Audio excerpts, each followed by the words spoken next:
बिस्मिल्लाहिर्रहमानिर्रहीम। अस्सलामु अलैकुम दोस्तों, उम्मीद आप सब खैर आफियत से होंगे। बुत चिकन पार्ट 29। ब्राह्मण हुक्मरान पर उसकी जिंदगी की आखिरी रात बहुत गिरां गुजरी थी। वो अपने तन्हा कमरे में आसूदा जज्बों और प्यासी तमन्नाओं का मातम कर रहा था। हाय लज्जत व निशात में डूबी हुई ये पुरखुमार जिंदगी, ये मुरस्सा तख्त, ये ताज जरनिगार, ये दस्त बस्ता गुलामों की लंबी कितारें, ये सफ बसफ हजारों सिपाही, ये जर्क बर्क लिबास, ये नवादिरात के जखीरे, ये सीमो जर के अंबार, क्या सब कुछ फना हो जाएगा? राजा जयपाल ने खुद कलामी के अंदाज में कहा, नहीं, कुछ भी फना नहीं होगा। मौत को बस तेरी जरूरत है जयपाल। ब्राह्मण हुक्मरान खुद ही अपने सवाल का जवाब दे रहा था। ये बेवफा दुनिया यूं ही रहेगी, यही निशात खेज हंगामे होंगे, यही लज्जत आमेज तमाशे होंगे, बस एक तू नहीं होगा जयपाल। पंजाब के फरमारवा ने एक आहे सर्द खींची। उसे अपना दिल डूबता हुआ महसूस हुआ और फिर उसकी आंखों से आंसू बहने लगे। अफसोस, आए थे दुनिया में इसके लिए, कोई ऐसे भी दुनिया से रुखसत हो जाता है। यकयक जयपाल चीखने लगा, ऐ ईश्वर, तूने ये क्या कर दिया? मैं तो इस जमीन पर तेरा पैगाम लेकर आया था। क्या तूने नहीं देखा कि मैं तेरे इस पैगाम को लेकर बस्ती बस्ती फिरा, घर घर पहुंचा, तुझे मंदिरों में सबसे ऊंचे मकाम पर बिठाया और फिर तूने मुझी को इतनी पस्तियों में उतार दिया? ब्राह्मा की सबसे मुअज़्ज़ज़ और मोहतरम औलाद के साथ ये सलूक? भगवान, तूने मेरे साथ इंसाफ नहीं किया। एक पुजारी और सेवक की खिदमत का इतना भयानक सिला। राजा जयपाल को अपने मजालिम याद नहीं थे, बस वो भगवान और देवताओं की बेरहमी की शिकायत कर रहा था और दीवानगी के आलम में दीवारों से सर टकरा रहा था। फिर जब वहशत का ये दौरा कुछ कम हुआ तो अचानक राजा जयपाल के जहन में एक ख्याल बरक़े तपा की तरह लहराया और ब्राह्मण हुक्मरान अपनी मखसूस नशिस्तगाह से निकलकर उस खुफिया इशरत कदे में पहुंचा जहां कैफो निशात के तमाम असबाब जमा थे। और उसी इशरत कदे के सबसे ज्यादा आरास्ता कमरे में गुज़िश्ता 30 साल से सुमित्रा यानी अरमगाना शिराजी ऐशो इशरत की भरपूर जिंदगी गुजार रही थी। अमीर सबुख्तगीन से बार बार शिकस्त खाने के बाद सुमित्रा ने कोशिश की थी कि किसी तरह वो जयपाल की ममलुकत से निकलकर कहीं और चली जाए। वो बदकार औरत हर कीमत पर अमीर सबुख्तगीन से इंतकाम लेना चाहती थी, मगर जब उसे अंदाजा हो गया कि जयपाल उसके ख्वाब शर्मिंदा ताबीर ना कर सकेगा तो किसी दूसरे ताकतवर हुक्मरान का दामन थाम लेने की तदबीरें करने लगी।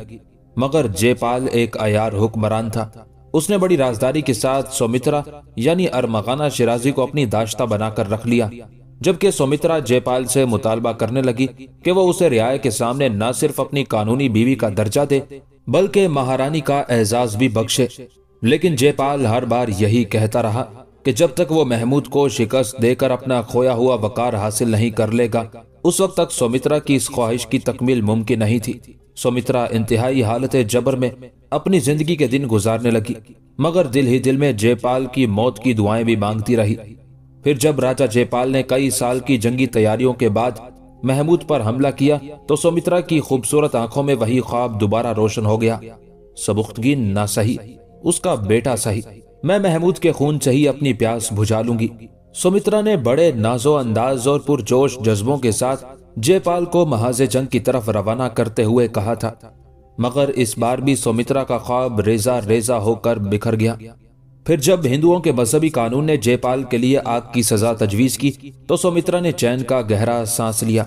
अब उसे यकीन था कि वो जयपाल की तवील कैद से रिहाई हासिल करके किसी दूसरे ताकतवर हुक्मरान का इंतखाब करके उसे महमूद के खिलाफ भड़काएगी। अगरचे सुमित्रा की उम्र 50 से ज्यादा हो चुकी थी, लेकिन हैरत अंगेज तौर पर वो अब भी जवान नजर आती थी। सुमित्रा और आजादी के दरमियान सिर्फ एक रात का वक्फा हायल था।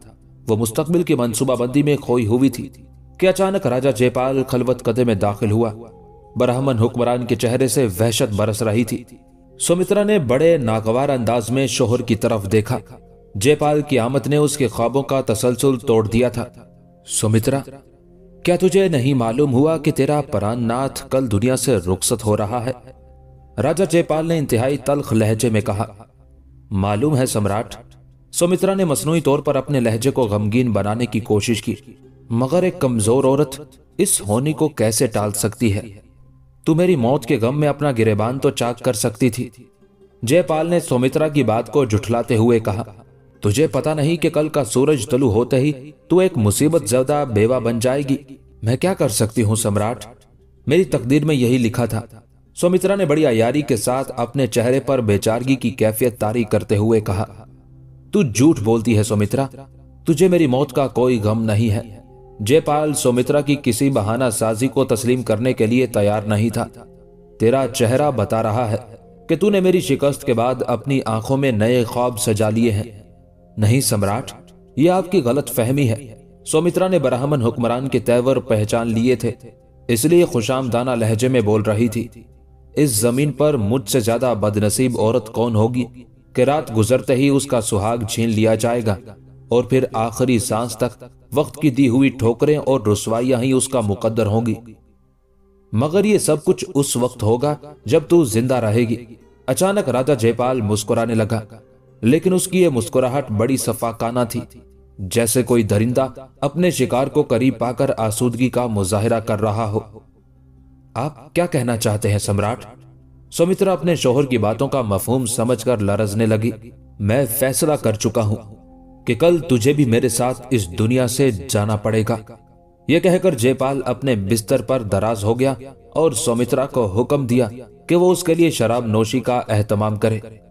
यह मेरी जिंदगी की आखिरी रात है और मैं इस रात को इस कदर निशात खेज बनाना चाहता हूं कि फिर सीनाए सौजा में कोई हसरत बाकी ना रहे। सुमित्रा बहुत देर तक रोती चीखती रही, मगर उसकी फरियादें सुनने वाला कोई नहीं था। आखिर उसे एक फरमा रवा के हुक्म पर अमल करना पड़ा कि उसके सिवा कोई चारा नहीं था। जयपाल शराब पीता रहा और सुमित्रा उसके कदमों से लिपटी अपनी जिंदगी की भीख मांगती रही। जब शराब के असर से जयपाल के आसाब किसी कदर पुरसकून हुए तो उसने खुमार आलूद नजरों से उस औरत की तरफ देखा जो राजदां हल्कों की नजर में ब्राह्मण हुक्मरान की दाश्ता थी और मंदिर के पुजारी की निगाह में बीवी के वही एक तन्हा इंसान उसकी शादी का गवाह था। सुमित्रा, मैं अपनी आदत से मजबूर हूं। राजा जयपाल ने एक एक लफ्ज पर जोर देते हुए कहा, मैं तुझे अपने बाद किसी दूसरे के इशरत कदे की जीनत बनने के लिए नहीं छोड़ूंगा।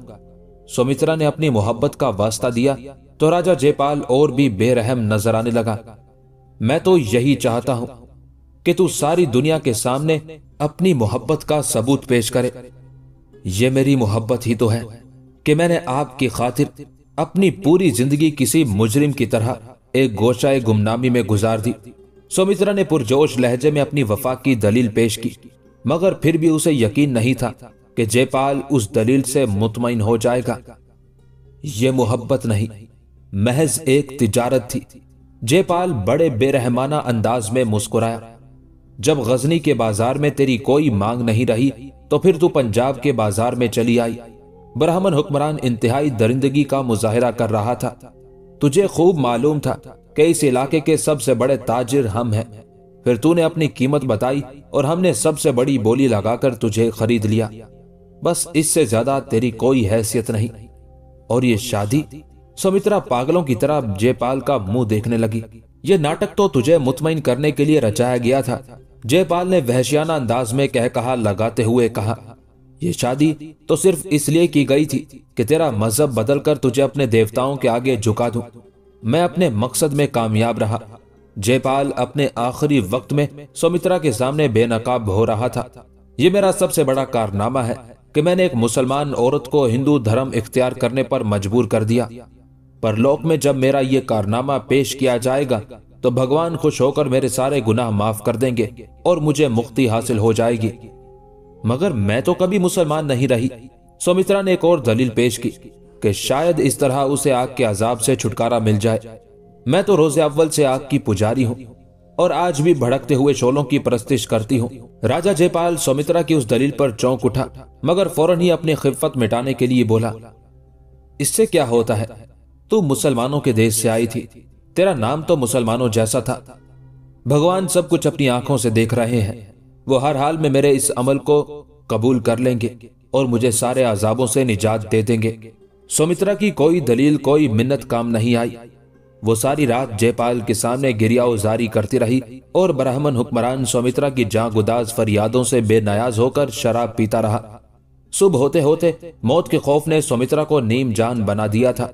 अपने अमाल की सजा पाने से पहले जयपाल ने गुस्ल किया और फिर गीता के श्लोक पढ़ता हुआ आग के हिसार की तरफ रवाना हो गया। उसके पीछे पीछे सिपाही सुमित्रा और उसके बूढ़े बाप असद शिराजी को भी खींचते हुए लिए जा रहे थे। वो दोनों मुनाफिकों मुर्तद आग के हिसार के करीब खड़े हुए हजारों मकामी बाशिंदों को देखकर चीख रहे थे, भगवान के लिए हमें बचा लो, हम सम्राट के कहर से पनाह मांगते हैं। राजा जयपाल का बेटा अनंतपाल और रियासत के दूसरे मंत्री हैरत से असद शिराजी और उसकी बेटी अरमगाना को देख रहे थे। वली अहद सल्तनत और कुछ वजीर इस राज से तो वाकिफ थे कि ये बाप बेटी अपना मजहब तर्क करके हिंदू धर्म इख्तियार कर चुके हैं, मगर कोई भी शख्स उनकी गिरिया उजारी का सबब नहीं जानता था और किसी को यह भी खबर नहीं थी कि उन दोनों को आग की तरफ खींचकर क्यों लाया जा रहा है। आतिशे हिसार के नजदीक पहुंचकर जयपाल ठहर गया और 3 दिन से भड़की हुई आग के उन सुर्ख शोलों को देखने लगा जो किसी जहरीले नाग की जबान की तरह उसकी तरफ लपक रहे थे। मौत के खौफ से जयपाल का दिल डूब रहा था, चेहरा धुआं हो गया था और पांव लरस रहे थे, मगर उसे हजारों तमाशाइयों की मौजूदगी का एहसास करके फौरन ही संभल जाना पड़ा। जयपाल रियाया के सामने शर्मनाक बुजदिली का मुजाहरा करना नहीं चाहता था। ब्राह्मण हुक्मरान ने आग में कूदने से पहले अपने बेटे और वली अहद सल्तनत अनंतपाल को करीब बुलाया, फिर सरगोशी के अंदाज में मुख्तलिफ वसीयतें करने लगा। अगरचे अनंतपाल को हुकूमत मिलने की बेअंदाजा खुशी थी, लेकिन मजहब और कौम के हवाले से उसे बाप की शिकस्त का सदमा भी था। सम्राट, मैं आपके बाद महमूद को तयशुदा खिराज अदा नहीं करूंगा, अनंतपाल ने गजबनाक लहजे में कहा। अगर मैं आपका बेटा हूं तो इस शिकस्त का कर्ज ज्यादा दिन तक अपने कांधों पर नहीं रहने दूंगा। बहुत जल्द किसी महाज पर उससे मेरा मुकाबला होगा और आप स्वर्ग में रहकर अपनी आंखों से यह मंजर देखेंगे कि मैंने महमूद से आपकी जिल्लत और बर्बादी का इंतकाम ले लिया है। नहीं मेरे बेटे, जयपाल ने शिकस्ता लहजे में कहा, तेरे जज्बों का ये उबाल राजनीति के असूलों की संगीन खिलाफ वर्जी है। बेशक तुझे तमाम उम्र हालत इंतकाम में जिंदा रहना होगा, मगर इस तरह कि किसी पर तेरे दिल का राज ना खुल सके। जयपाल मरते मरते बेटे को अयारी का आखिरी सबक सिखा रहा था। तू महमूद को नहीं जानता अनंतपाल, मैंने उसे 2 बार मैदान जंग में देखा है। वो एक खूनख्वार भेड़िया है। अगर तुझसे यह हमाकत सरजद हो गई तो एक दिन वो तेरा खून भी पी जाएगा। जयपाल के दिल में गजनी के सुल्तान के लिए शदीद नफरत पोशीदा थी। उसे पाबंदी से खिराज अदा करते रहना और साथ ही साथ इताअत व वफादारी का दम भी भरते रहना, अगर जरूरत महसूस हो तो कदमों पर भी झुक जाना, लेकिन मौका मिलते ही उसकी पुश्त में खंजर उतार देना। वो सामने की जंग में किसी से शिकस्त नहीं खाएगा, बस उसे पीछे ही से हलाक किया जा सकता है। तू महमूद का करीबी दोस्त बनने की कोशिश करना। जब वो तेरी दोस्ती पर एतबार करने लगे तो उसे फरेब देकर मौत के हल्के तक खींच लाना और फिर उसे इसी तरह आग में जलाना जैसे मैं जल रहा हूं। ये कहते कहते जयपाल की आंखों में आंसू आ गए। और अगर तू उसे आग में ना जला सके तो कम से कम अपने आप पर मेरी शिकस्त का इंतकाम फर्ज कर लेना। ऐसा ही होगा सम्राट। अनंतपाल ने अपना सर बाप के कदमों में रख दिया। शाबाश मेरे बेटे, जयपाल ने लरसती हुई आवाज में कहा। वक्त बहुत कम है, इसलिए मेरी बातें गौर से सुन।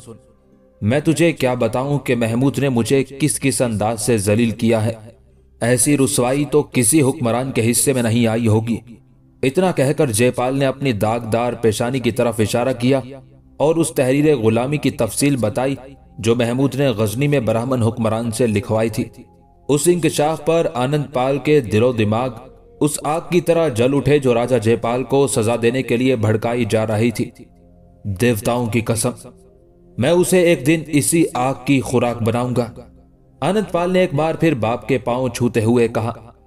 बेटे, ताकत के नशे ने मुझे अंधा कर दिया था। जयपाल ने अपने सीने पर हाथ रखकर एक आहे सर्द खींची। काश मैं सब्र होश से काम लेता और महमूद को दूसरे हथियारों से जेर कर सकता। सम्राट, आखिर आप क्या कहना चाहते हैं? अनंतपाल ने सवालिया नजरों से बाप की तरफ देखा। मैंने 2 बार लाखों सिपाहियों की ताकत पर भरोसा किया, मगर एक मर्तबा भी औरत और दौलत की ताकत को नहीं आजमाया। जय पाल ने कफे अफसोस मलते हुए कहा, महमूद और उसके साथी कोहसारों के रहने वाले हैं। उन्हें दौलत के वो जखीरे हासिल नहीं जो हिंदुस्तान की जरखेज जमीन से कदम कदम पर फूटते रहते हैं। पंजाब का हुक्मरान अपने आखिरी वक्त में बेटे को सियासत का एक नया सबक पढ़ा रहा था। दौलत के अलावा हमारे दुश्मन रक्स व मौसीकी की लज्जतों से भी ना आशना है। अगर एक बार उनकी खलवतों में हुस्न बेहिजाब दाखिल हो गया और गजनी के महल्लात में चंगो रुबाब की कैफ आवर सदाएं गूंजने लगी, तो मुसलमानों के लू देते हुए सीने राख की तरह सर्द हो जाएंगे और ताबनाको शरर खेज शमशीरों को दुनिया परस्ती का जंग खा जाएगा। तुम उनके चट्टानों की तरह तने हुए आसाब को शराब के असर से बोझल कर देना, उनके किनात पसंद जज्बों को दौलत के जहरीले राग सुनाना और शर्म हया के बोझ से उनकी झुकी हुई आंखों को लबो रुखसार की आग में जला देना। इसके सिवा मुसलमानों को शिकस्त देने का कोई और तरीका नहीं। आनंद पाल ने बहुत गौर से शिकस्त खोरदा बाप का हिदायतनामा सुना और उसकी आंखों में अय्यारियों का धुआं भर गया। उसके बाद राजा जयपाल ने अपने मंत्रियों को तलब किया और सुमित्रा की तरफ इशारा करते हुए कहा, यह फरेबकार औरत मुसलमानों की जासूसा है। इसने हिंदू धर्म इख्तियार करके मुझे बड़ा धोखा दिया। तमाम मंत्री हैरत से सुमित्रा की तरफ देखने लगे, जो इंतहाई खौफ और दहशत में मुब्तला होने के बावजूद खूबसूरत नजर आ रही थी। मैंने देवताओं को खुश करने के लिए इससे खुफिया शादी की, मगर ये दरपर्दा मेरी तमाम जंगी तैयारियों की खबरें गजनी भेजती रही। जयपाल सरहन झूठ बोल रहा था। भगवान की सौगंध, ये मुझ पर सरासर इल्जाम है। सुमित्रा एक बार फिर पूरी ताकत से चीखी, मुझे आज भी अहले गजनी से और दुनिया के तमाम मुसलमानों से शदीद नफरत है। मैं सम्राट की कानूनी बीवी हूँ। मुझे आग में जलाने की बजाय मेरा हक दो। मेरे साथ इंसाफ करो, तुम्हें देवताओं का वास्ता। बस यही इंसाफ है कि मेरे साथ इसे भी भड़कती हुई आग में झोंक देना। जयपाल ने अपना फैसला सुनाया और तमाम मंत्रियों ने इस तरह गर्दनें झुका दी जैसे आकाश से देवताओं का हुक्म नाजिल हो रहा हो। मुख्तसर से सकूत के बाद राजा जयपाल बूढ़े असद शिराजी की तरफ मतवज्जे हुआ, जो ज़ारो कितार रो रहा था और हाथ जोड़ जोड़ कर ब्राह्मण हुक्मरान से अपनी जिंदगी की भीख मांग रहा था। यही सा यार औरत का बाप है जिसकी फितना अंगेजियां शुमार नहीं की जा सकती। जयपाल ने बड़ी हकारत से असद शिराजी की तरफ इशारा करते हुए कहा, यह अपने आप को दुनिया का सबसे बड़ा माहिर नजूम कहता था, मगर सब कुछ हार जाने के बाद मुझ पर इसकी हकीकत जाहिर हुई। यह भी गजनी का जासूस है, मगर इसने मुझे धोखा देने के लिए हिंदुओं का लिबादा ओढ़ लिया था। मैंने इसके ज्ञान पर अंधा एतबार किया और ऐसे लम्हात में महमूद पर हमला किया जो इल्म नजूम के एतबार से मनहूस तरीन सातें थी। अगर मैं इसकी पुरफरेब बातों में ना आता तो आज नताइज कुछ और होते। राजा जयपाल बड़ी बेशर्मी के साथ असद शिराजी को अपनी शिकस्त का जिम्मेदार करार दे रहा था। मेरे बाद इसके हाथ पांव काटकर किसी मंदिर के रास्ते में डाल देना, ताकि ये जिंदगी भर भीख मांगता रहे और देवताओं के पुजारी अपने आगे की बची हुई रोटियों के टुकड़े इसकी झोली में डालते रहे। असद शिराजी बहुत गिड़गिड़ाया, बहुत चीखा, मगर एक रांदाए दरगाह की फरियाद कौन सुनता। उसने तमाम उम्र रियाकारियों और मुनाफकतों की जो फसल बोई थी, आज उसके काटने का दिन आ गया था। कुछ देर बाद लाहौर के बाशिंदों ने दो इंसानों की दर्दनाक चीखें सुनी। ये राजा जयपाल और सुमित्रा थे, जिनसे आग का अजाब बर्दाश्त नहीं हो रहा था। लोग अपने चेहरों की उड़ी हुई रंगतों और दहशतज़दा आंखों से ये इबरतनाक मंजर देख रहे थे। फिर आहिस्ता आहिस्ता फिजा की वुसअतों में इंसानी चीखें दब गईं। आग ने अपने ही दो पुजारियों को बड़ी बेरहमी के साथ जला डाला था। अब हर तरफ गहरा सकूत तारी था, मगर फिजा में इंसानी गोश्त के जलने की बू फैली हुई थी। आनंद पाल ने अपने बाप के अंतिम संस्कार से फारिग होकर असद शिराजी के दस्तों पा कतई करा दिए और उसे राजा जयपाल के हुक्म के मुताबिक बड़े मंदिर के रास्ते में डाल दिया। वो बड़े जागुदाज लहजे में आने वाले यात्रियों से भीख मांगा करता था। फिर जब उसकी जबान थक जाती तो आंखें सवाल करने लगती, जैसे वो पत्थर के पुजारियों से कह रहा हो, देखो मुझे जो दीदाए इबरत निगाह हो। कुछ दिन बाद दरबार गजनी में राजा जयपाल के दर्दनाक अंजाम की खबर पहुंची तो सुल्तान महमूद ने बेसाख्ता ये आयत मुकद्दसा बाआवाज़े बुलंद पढ़ी, ऐ रब हमें आग के अजाब से महफूज रख। फिर वो जोश इस्तराब में अपनी नशिस्तगाह पर खड़ा हो गया और अहले दरबार को मुखातिब करते हुए बोला, यह अल्लाह का एहसान अजीम है कि उसने अपने इज्जत और जलाल के सदके में हमारे बदतरीन दुश्मन को बेआबरू किया। تم اپنے رب کا شکر بھی ادا کرو اور اس کی پناہ بھی مانگو، اور بار بار کہو کہ اے رب ہمارے، ہمیں آگ کے عذاب سے محفوظ رکھ۔ پھر کچھ دیر تک پورا دربار اس آیت مقدسہ کی تلاوت سے گونجتا رہا۔ تمام امیر و وزیر، محافظ، سپاہی اور خدمتگار جھکے ہوئے سروں کے ساتھ رکت آمیز لہجے میں کہہ رہے تھے، اے اللہ ہمیں آگ کے عذاب سے بچا۔ جب دربار غزنی اپنے رب کے حضور اظہار بندگی کر چکا اور مجاہدین اسلام کی زبانیں خاموش ہو گئی، سلطان محمود دوبارہ اپنے درباریوں سے مخاطب ہوا۔ تم نے جے پال کا حشر اپنی آنکھوں سے دیکھ لیا۔ اس وقت محمود کے لہجے میں شاہانہ جلال کی بجائے عجیب سی تپش تھی۔ جے پال کے پاس لشکر کثیر تھا، اس کی ایک آواز پر سارے ہندوستان کے راجہ میدان جنگ میں جمع ہو گئے تھے، مگر اللہ بڑے غلبے اور بڑی حکمت والا ہے۔ اگر افرادی قوت کی بات ہوتی تو ہم یہ جنگ کبھی کے ہار چکے ہوتے اور کسی گوشائے تنہائی میں پڑے اپنی شکست کا ماتم کر رہے ہوتے۔ یہ فتح ہماری ذہنی اور جسمانی صلاحیتوں اور مادی اسباب کا نتیجہ نہیں تھی، صرف ہمیں تائید غیبی نے مارکائے کارزار میں سر بلند رکھا، ورنہ اصولی طور پر ہمارے 10,000 سپاہیوں کو جے پال کی 1.5 لاکھ شمشیروں کی خوراک بن جانا چاہیے تھا۔ کوئی جانے یا نہ جانے، مگر وہ عالم الغیب خوب جانتا ہے کہ ہمارے اور پنجاب کے حکمران کے درمیان طاقت کا کوئی توازن ہی موجود نہیں تھا۔ یہ کہہ کر سلطان محمود چند لمحوں کے لیے خاموش ہو گیا اور پھر بلند آواز میں بولا، نا شکر گزاروں کی طرح تم اپنی فتح پر بدمست نہ ہو جانا اور اللہ سے اس کی بے پناہ اور لازوال قوتوں کی بھیک مانگتے رہنا کہ دشمنوں سے بھری اس دنیا میں نا طاقتی سب سے بڑی لعنت اور بیماری ہے۔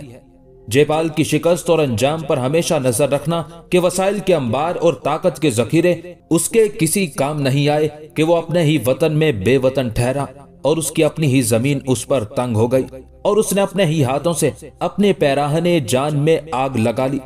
ایسی بے چارگی، ایسی رسوائی اور ایسی ناتوانی سے ہمیشہ اپنے اللہ کی پناہ مانگتے رہنا۔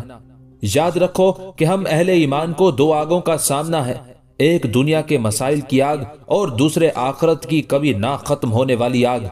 مالی کے کونوں مکان ہمیں دونوں آگوں سے محفوظ رکھے۔ سلطان محمود کی یہ مختصر تقریر بڑی اثر انگیز تھی۔ والی غزنی کی زبان سے ادا ہونے والے ہر لفظ نے اہل دربار کو رلایا بھی تھا اور ان کے سینوں میں امید کی نئی آگ بھی بھڑکائی تھی۔ پھر تجدید عہد کے شور سے پورا دربار گونج اٹھا۔ اسی دوران پنجاب کے نئے حکمران اننت پال نے خراج کی طے شدہ رقم کے ساتھ خدمت سلطان میں ایک عریضہ بھی ارسال کیا۔ اننت پال نے انتہائی خوشامدانہ انداز میں محمود غزنوی کو مخاطب کرتے ہوئے لکھا تھا، سلطان معظم، آپ نے یقیناً ان لغزشوں اور نافرمانیوں کو معاف فرما دیا ہوگا جو مجھ سے اور میرے آن جہانی باپ سے سرزد ہوئی تھی۔ میں حضور والا کو یقین دلاتا ہوں کہ آئندہ سرکشی اور حکم عدولی کا دھندلا سا تصور بھی میرے ذہن میں نہیں ابھرے گا۔ میں اپنے جسم، اپنی جان اور اپنی روح کے ساتھ آپ کے حلقہ اطاعت میں داخل ہو گیا ہوں۔ اب پنجاب کے علاقے پر میرا کوئی حق نہیں رہا۔ یہ پورا خطہ ارض آپ کی مملکت کا ایک حصہ ہے اور میں لاہور کے تخت پر بیٹھ کر آپ کی نمائندگی کے فرائض انجام دے رہا ہوں۔ طویل تمہید باندھنے کے بعد اننت پال نے بڑے عجز و انکسار کے ساتھ اپنی ایک خواہش کا اظہار کیا تھا، اگر سلطان محترم کو سیاسی امور سے فرصت ملے تو چند روز کے لیے پنجاب تشریف لا کر ان لاکھوں انسانوں کو شرف دیدار بخشیں جن کی بے قرار آنکھیں اپنے نئے حکمران کے انتظار میں ہر وقت جاگتی رہتی ہیں۔ آپ ایک بار ادھر کا رخ کر کے تو دیکھیں، اس بستی کے رہنے والے دیوتاؤں کی طرح شاہ ذی وقار کا استقبال کریں گے۔ اگرچہ میں اس اعزاز کے لائق نہیں، لیکن پھر بھی درخواست گزار ہوں کہ تاجدار غزنی اپنے اس غلام کو میزبانی کی سعادت بخشیں۔ بس اس کے سوا کوئی آرزو نہیں کہ سرکار ایک دن میرے مہمان ہو اور میں ہندوستان کے تمام راجاؤں کے سامنے سر اٹھا کر چل سکوں۔ آپ کا ادنا ترین خراج گزار، راجہ اننت پال۔ برہمن حکمران کا خیال تھا کہ تعریف و ستائش کے طلسم کا اسیر ہو کر محمود پنجاب چلائے گا اور پھر ایک خاص منصوبے کے مطابق والی غزنی کو قتل کر دیا جائے گا، اور اگر ایسا نہ ہو سکا تو ضیافت کے بہانے سلطان کو زہر دے دیا جائے گا۔ مگر احمق اننت پال نہیں جانتا تھا کہ محمود کے آہنی اعصاب کو خوشامد اور تعریف کی آنچ سے پگھلایا نہیں جا سکتا۔ اور پھر اس وقت اذیت و کرب کی شدت سے اننت پال کا چہرہ مسک ہو گیا جب اس نے والی غزنی کا جوابی خط پڑھا۔ سلطان نے پنجاب کے حکمران کو مخاطب کرتے ہوئے لکھا تھا، आनंद पाल, हमने तेरा आजिज़ाना सलाम कबूल किया और तुझे अपनी गुलामी की सनत बख्शी। अगर हम तेरे अहद चिकन बाप के गुनाहों को माफ ना करते तो फिर उसे रिहाई क्यों देते? हमने उसके पैरों की जंजीरें काटी ही इसलिए थी कि वो अपने वतन वापस जा सके और उसकी बेखबर रियाया अपनी आंखों से हमारी आला जरफी का रोशनो ताबनाक मंजर देख सके और तेरे जांबाज सिपाही भी हमारे जबरूत का मुशाहिदा कर सके कि हम कैसे अजीब शिकारी हैं जो बार बार अपने शिकार को छोड़ देते हैं और फिर जब चाहते हैं उसे पकड़ लेते हैं। और रहे तेरी बस्ती के लोग तो उनसे कह देना कि वो अपने सीनों में हमारी हसरत दीदार को जिंदा रखें और आदाब नजारा सीखने की कोशिश करें। अगर हम फौरी तौर पर जलवा आरा हुए तो हमारी आतिश जलाल से उनकी आंखें बुझ जाएंगी और हम तेरी ख्वाहिश की तकमील से कासिर हैं। आनंद पाल, बेशक हमारा दामने करम बहुत वसी है, मगर अफसोस तुझे हमारी मेजबानी की सआदत कभी हासिल नहीं हो सकती। याद रखना कि हम जागीरदारों की दावत कबूल नहीं करते। बस तेरे लिए ये एजाज काफी है कि तू हमारी गुलामी का तोक पहनकर हिंदुस्तान के गली कूचों में फिरता रहे। जब तक तेरी गर्दन में इताअत और खिदमत गुजारी का ये तोक जगमगाता रहेगा, तेरे लिए सलामती ही सलामती है और अमान ही अमान है। और अगर तूने अपने बाप की रविश इख्तियार करते हुए इस तोक को उतार फेंका तो फिर तुझे ब्राह्मण पुजारियों की आग नहीं, हमारे कहर का आतिश फिशा निगल जाएगा। सुल्तान महमूद गजनवी।